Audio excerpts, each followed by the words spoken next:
हरे कृष्णा। आज मैं आपको श्री कृष्ण, बलराम और एक राक्षस की कथा सुनाऊंगी। एक पूर्णिमा की रात कृष्ण और बलराम जंगल की ओर चल पड़े। देरी हो जाने के कारण उन्हें रात जंगल में गुजारनी पड़ी। जंगल भयानक था और दोनों की सुरक्षा के लिए कृष्ण ने बलराम को सुझाव दिया कि वे दोनों बारी बारी पहरा देंगे।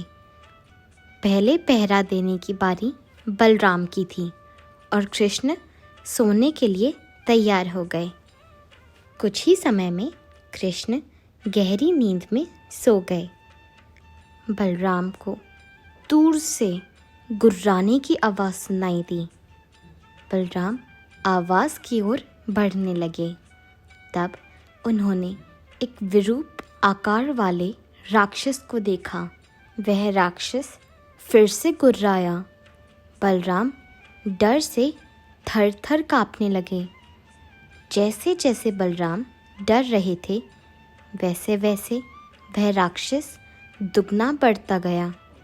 वह राक्षस बहुत बड़ा आकार लेकर बलराम के बहुत करीब आकर खड़ा हो गया और उसने फिर गुर्राया। बलराम उसकी आकार और दुर्गंध सहन नहीं कर पाए। वे जोर से कृष्ण कृष्ण चिल्लाते हुए बेहोश गिर पड़े। बलराम की आवाज़ सुन कृष्ण जाग गए और उस आवाज़ की ओर चलने लगे। उन्हें लगा कि बलराम सो गए और पहरा देने की बारी उनकी है।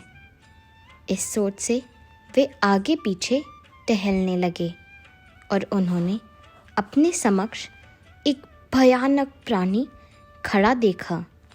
राक्षस कृष्ण को देखकर गुर्राया। कृष्ण निडर होकर राक्षस से प्रश्न पूछने लगे। उन्होंने पहले उसे वहाँ आने की वजह पूछी। प्रश्न सुनते ही राक्षस का आकार आधा कम हो गया। कृष्ण लगातार जवाब की प्रतीक्षा में प्रश्न पूछते गए और वह राक्षस सिकुड़ता गया। अब वह राक्षस आकार में हथेली जितना हो गया। वह देखने में बहुत सुंदर और प्यारा लग रहा था। कृष्ण उसे अपनी जेब में रखकर बलराम की ओर चल पड़े। रात बीती और सुबह बलराम नींद से जागे। कृष्ण को देखते ही बलराम खुशी से कृष्ण कृष्ण पुकारने लगे। बलराम ने कृष्ण से कहा कि कृष्ण, कल रात जब तुम सो रहे थे तब एक भयानक राक्षस यहाँ आकर हम दोनों को मारने की कोशिश कर रहा था। किसी तरह हम बच गए। मुझे सिर्फ इतना याद है कि मैं बेहोश होकर गिर गया। कृष्ण ने अपनी जेब से वह छोटे से आकार वाले राक्षस को निकाला और बलराम से पूछा, क्या तुम इसी राक्षस की बात कर रहे हो? बलराम ने कहा, हाँ, मगर वह तो बहुत बड़ा था। यह इतना सिकुड़ कैसे गया?